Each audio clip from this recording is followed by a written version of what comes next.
Hello students. So today we are going to explore module 4, which is concerned with quantum physics and lasers. Just a historical note to start this module.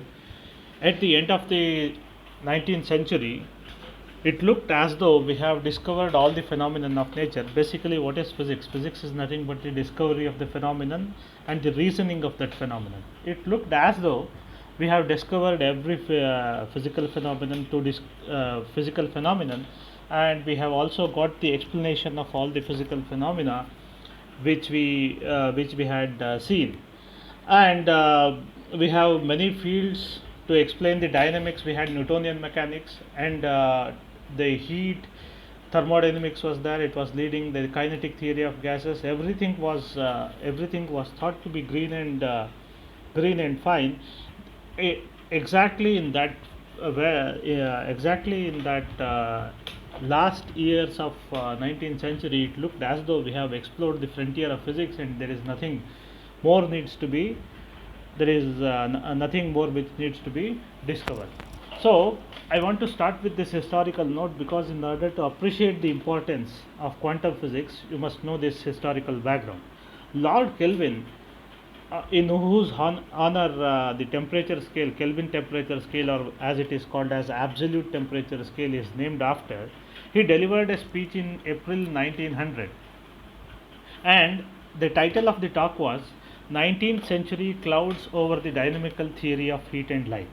In that, he very beautifully explains the horizon of physics is clear, in the sense that we have solved almost every problem in physics, and he says that there are only two clouds which are hanging on the horizon. And he says the beauty and clearness of dynamical theory, which asserts heat and light to be the modes of motion, is at present obscured by two clouds. By that he means the sky and the horizon of physics is absolutely clear, and there are only two clouds which we need to take. Clouds, in the sense, it's in a metaphorical language. He says that these are the only things which we don't understand, and he described that in the physics which was known in those days. And one he called it as dynamical theory of light, and one he called as dynamical theory of heat. And ironically, guess what? That whole 20th century physics became the exploration of these two, and what he called as dynamical theory of light gave rise to what is known as special theory of relativity, pioneered by Einstein, and what he called as dynamical theory of heat gave rise to quantum physics. And we must please remember that this is the historical context. When we thought that the physics is almost over, these two revolutions came in the first part, in fact, in the first quarter of 20th century, and we now know that it is far from over. At least it would take 2-3 millennia more to understand and explore all the intricacies of physics. This is the historical background under which the quantum physics was born. And what was the scenario under which this was born? Let's explore. That is the first topic under discussion. We knew about the electromagnetic spectrum. And what is the electromagnetic spectrum? Electromagnetic spectrum is an orderly arrangement of the electromagnetic waves. You see, every wave has wavelength and frequency. What is wavelength? Wavelength is the distance between two consecutive crust and trough.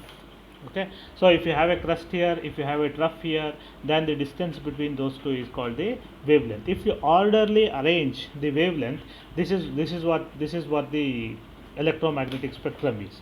On one end you have gamma rays, okay, whose wavelength is 10 power minus 14 meter. On another end you have radio waves which are in few meters. This is the other end.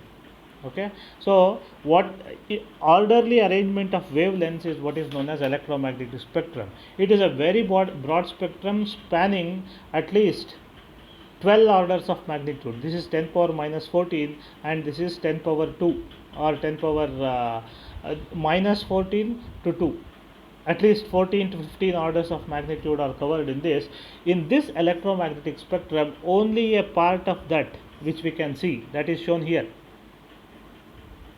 This is what we can see, and the visible wavelength is from 400 to 700 angstroms. And this is further split into, as you know, WIBGYOR, that is violet on one end and red on the other end. So the evolution has made us to see only this part of the electromagnetic spectrum in a vast electromagnetic spectrum, and this is what is the visible range, or the things which we can see. That is why this is called visible light. In fact, the electromagnetic spectrum is very broad, and with this basics, we can now go into the aspect of what do you mean by color. Suppose that the white light is a composite of 7 colors: V, I, B, G, Y, O, R. Okay, so if something is red, what does it mean? It means out of these 7 colors which are there in the white light, it is reflecting 7 colors are there. Remember, R is the last color. There are 6 more colors, which is V, I, B, G, Y, O.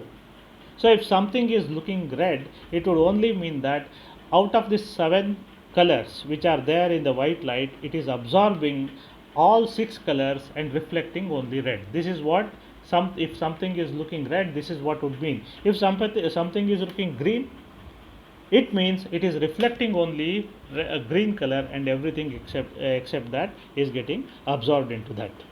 Please remember, this is the definition of the color. This is how we see different colored things. If you see a color, that means only that color is getting reflected and everything else is getting absorbed. What are the two extreme cases of this? What do you mean by white light? White light is white, or something is looking white. What does it mean? It means it is reflecting all the colors and absorbing nothing. What is the other extreme of this? The other extreme of this would be black. What does that mean? That means it is absorbing all the colors and reflecting nothing. Okay, so white and black are the extremes. In between we have this. White means reflection of every color, black means absorption of every color. One more thing I need to point out is the relation between energy, frequency and wavelength. This you can understand it better if you do an experiment. Suppose that you take a string or a rope. On one end you fix the string to the wall, you clamp the string to the wall. On other end you hold it on your hand. Okay, if you slowly shake it, if you shake it very mildly, you will end up creating very large waves, right? If you shake it very violently, you will end up creating this. Here, please remember, here is something where you imparted very mild energy. So energy is more. That means if you have more energy, you will end up producing less wavelength. So E is inversely proportional to the wavelength, because when you imparted mild energy, you ended up creating these long waves. When you started shaking violently, this is what you created. So energy is inversely proportional to the wavelength, and wavelength and frequency are inversely related, so directly proportional to the frequency. So energy is inversely proportional to the wavelength and directly proportional to the frequency. This is something which you have to bear in mind, because in this one, this is wavelength increasing. So which has more energy? Higher the wavelength, lesser will be the energy. Red will have lesser energy than that of violet. This is something which you have to remember. And this is electromagnetic spectrum. A part of that is the visible light. Visible light is only a part of the electromagnetic spectrum. It starts from 400 and ends at 700. This is violet and this is red. Wavelength, shorter wavelength would mean higher energy, and longer wavelength would mean lesser energy. So inversely related to the energy is inversely related to the wavelength and directly related to the frequency. Now we will come to what is black. So black body is something which absorbs every radiation which is incident on it, and which that is what is known as a black body. And in those days, the topic of study was how this black body behaves. For that, we need to first understand what is a perfect black body.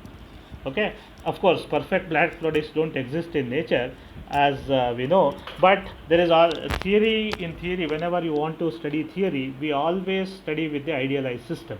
So a perfect black body, the definition of perfect black body is, the perfect black body is one which absorbs the electromagnetic wave of given wavelength which falls on it and emits all the wavelength in the electromagnetic spectrum when sufficient energy in the form of heat is supplied. This is what black body is. Black, you generalize this definition. Black is something which absorbs everything. What is a perfect black body? Which perfectly absorbs everything, and when you heat it, it should emit all the wavelengths which are there in the electromagnetic spectrum. In those days, the problem was how to study, how to understand this, what is known as black body spectrum. For that, what they did was, this was what they saw in black body spectrum. First, since there are no perfect black bodies, how do you construct a black body? By definition, black body is something which absorbs. We need to construct a near ideal black body, which is called a perfect black body. So how do you understand it? Since there are no perfect black bodies in existence, we can create a nearly perfect black body by this mechanism. How do you do that? You take a very hollow sphere. Okay, this is completely hollow, and you make a hole here. You make a very small hole wherein the radiation goes in. So now a radiation goes in. What is a black body? Black body is something which absorbs all the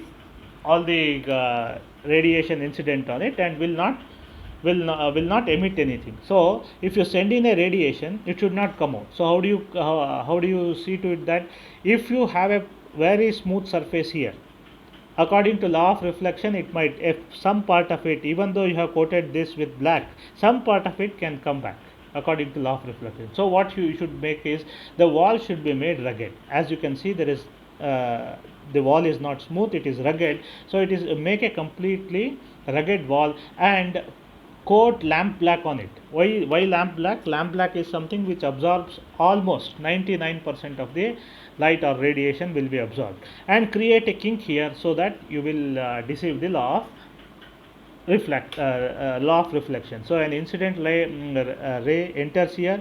Since the wall is completely rugged and there is a kink here, it gets scattered, and now this radiation is trapped inside.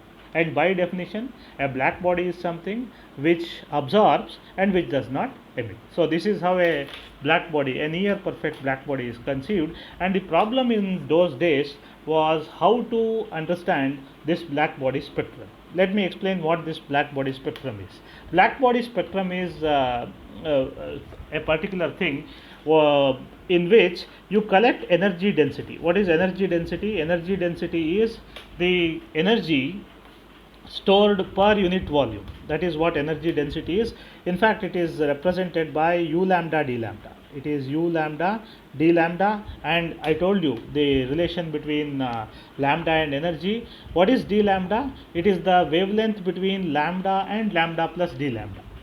Okay, so this is called energy density, this is called wavelength, and this is the graph which they got when you keep this black body at different temperatures. This is what they got. And what is the thing here? When you keep it at a particular temperature, this is 3000 Kelvin, 4000 Kelvin, 5000 Kelvin and 6000 Kelvin, they will emit wavelengths of all, they will emit all the wavelengths. When you plot this energy density as a function of wavelength, this is the profile you got. And they actually, what they wanted to study was, can we explain this theoretically? What do you mean by theoretically explaining? You give, this is x-axis, this is the x-axis, this one is the x-axis, this one is the y-axis. So explanation, theoretical explanation is, you formulate some theory which will give you y is equal to f of x. Please remember, y is equal to f of x. What do you mean by this? X is this variable, wavelength. Y is this.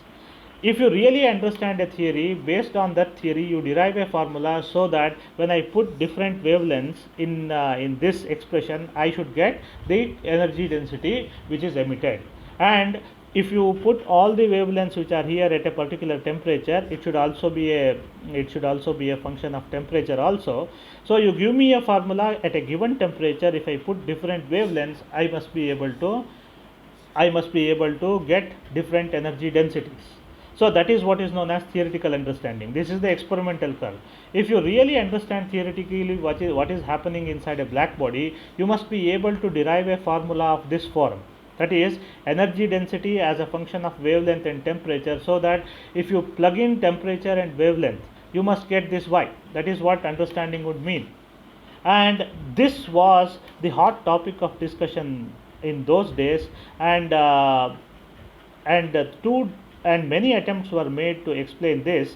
And before that, we will closely study what are the characteristics of this black body spectrum, as it is called.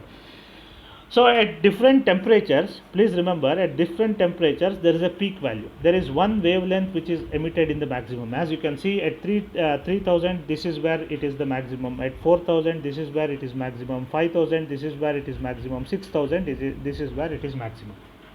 Okay, and as the temperature goes higher and higher, the peaks are shifting to the left. That means to a lower wavelength region. So these are the characteristics, and when you formulate a physical theory, that physical theory should reproduce these characteristics. And two great physicists, or many attempts were made, out of which two are very, very prominent, because they used the most advanced theory which was available in that age, and those two theories tried to explain this. Explanation would mean, so you had to derive a theoretical model.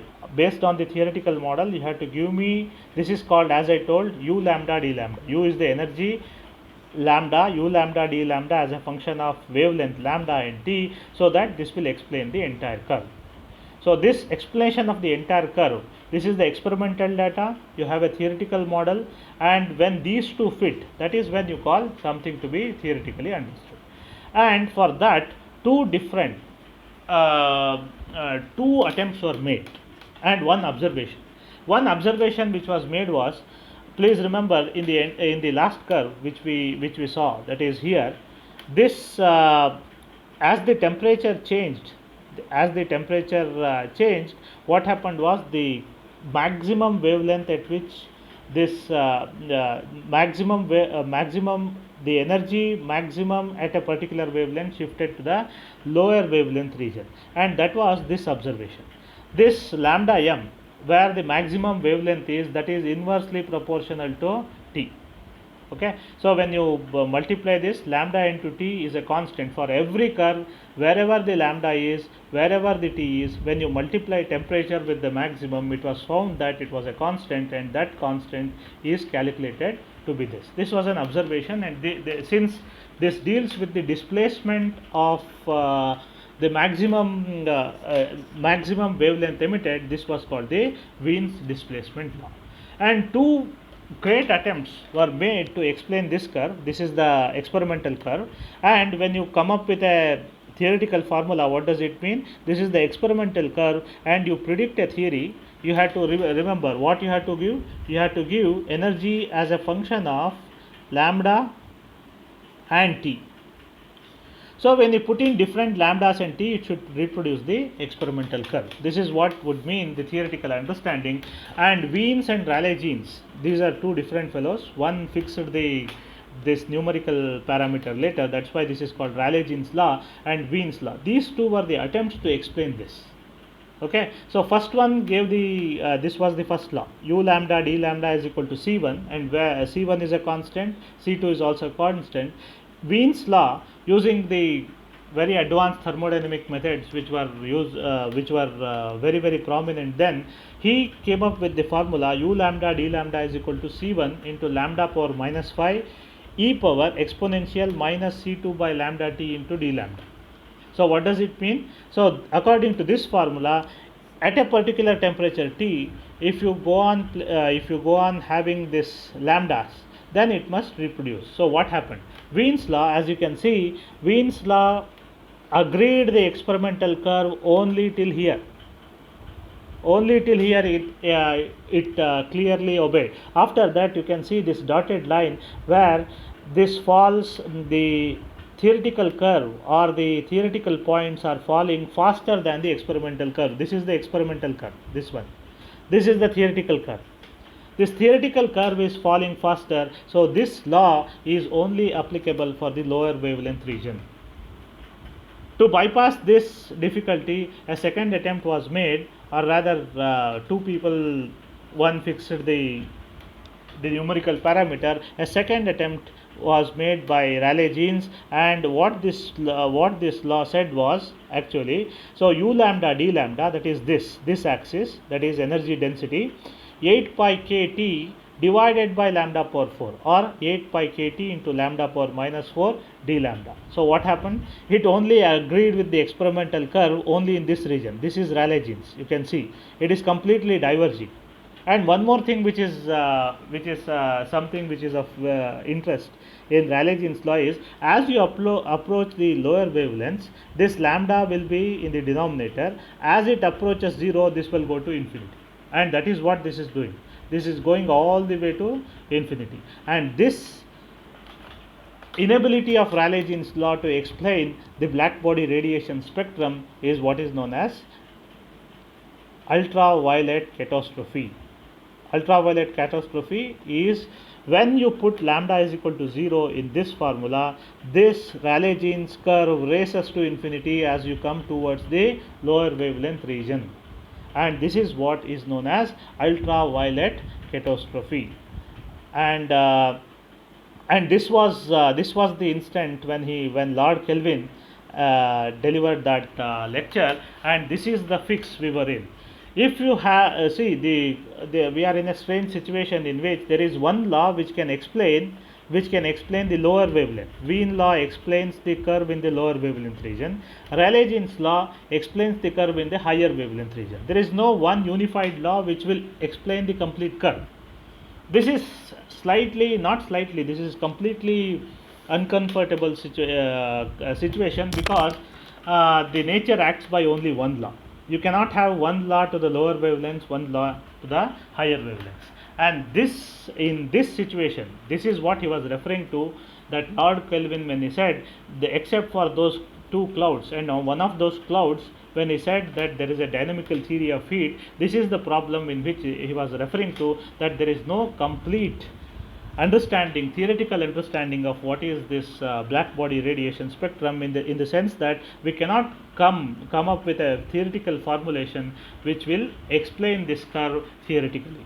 So this was complete. This was in April 1900, and a revolutionary step was taken in December 1900, which not only explained this, which was the precursor, or which actually started the first revolution in physics, which is namely quantum physics. That we shall. So that was the problem. The problem was we were in search of a law which will completely explain the curve, which is known as the black body radiation spectrum. To explain this, a professor of Germany, his name was Max Planck, he did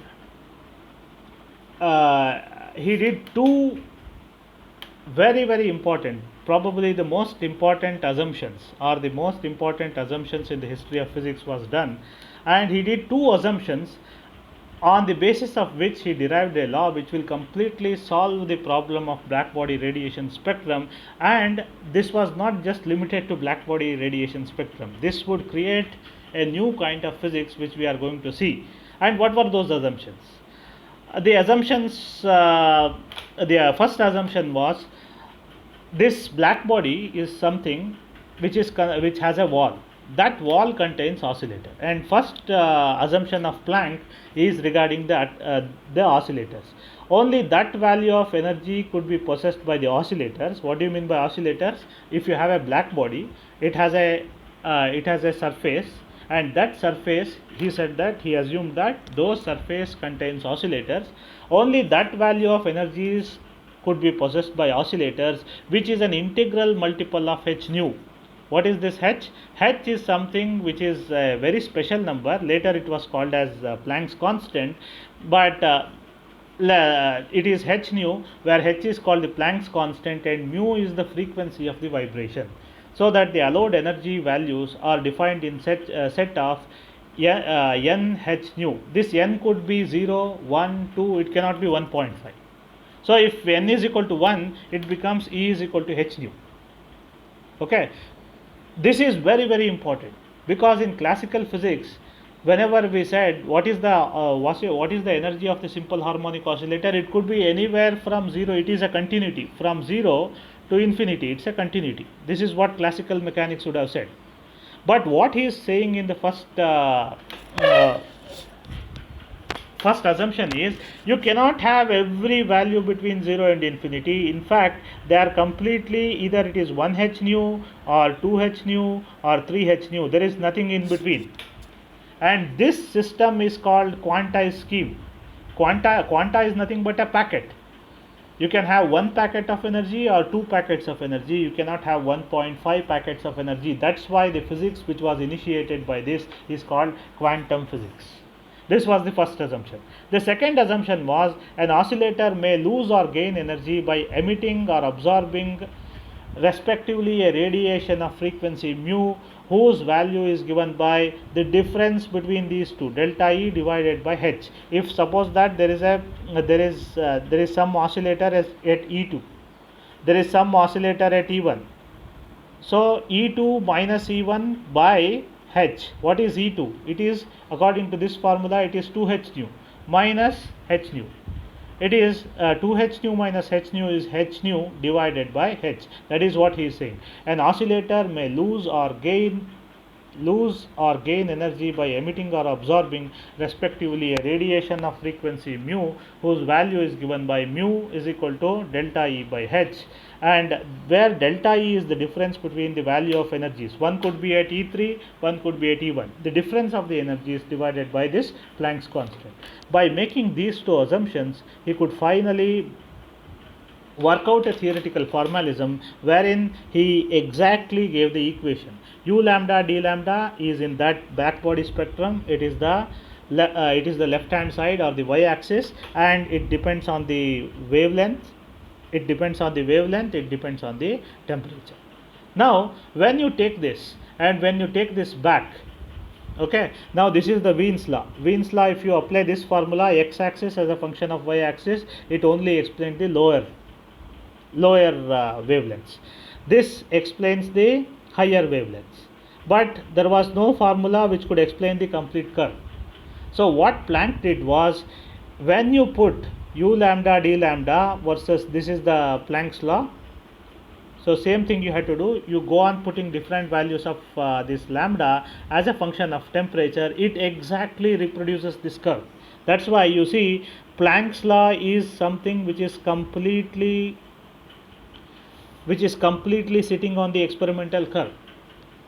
So when your theoretical formulation matches with the experimental thing, what do you call? You call it as a complete theory. So this is how the black body problem was solved. And actually this h is a constant. C is speed of light, which everyone knew. H is a new constant, and to explain the curve, if the experimental points and the theoretical points have to sit on one another, this Planck's constant has to be set to 6.625 into 10 power minus 34 joule second, and this turns out to be a constant which is of enormous importance. And this is how the whole black body spectrum was solved. And here we shall stop for the first lecture. And in summary, let me tell that the black body radiation spectrum was the problem. People could not come up with a theoretical formulation. So two attempts were made: Rayleigh-Jean's law and the Wien's law. Wien's law explained the spectrum only in the lower part of the black body spectrum. Rayleigh-Jean's law, this is the Rayleigh-Jean's law. Rayleigh-Jean's law could explain the black body spectrum in the higher wavelength region, but we needed one unified description of the entire black body radiation curve. That was done by Max Planck by taking two assumptions which were which were which took a complete departure from the classical theory, and those two assumptions which are very important is this one, that is E is equal to NH nu and mu is equal to delta E by H. By that he could derive this formula, and finally if you see that the experimental points and the Planck's law fit exactly. So that they fit exactly, this H has to be fixed a value, and based on this the H was given a value 6.625 into 10 power minus 34 joule second, and that is how the black body radiation spectrum was completely explained. And these two assumptions with this law started a new physics, since it speaks of quanta of energy, nothing in between. This physics was called quantum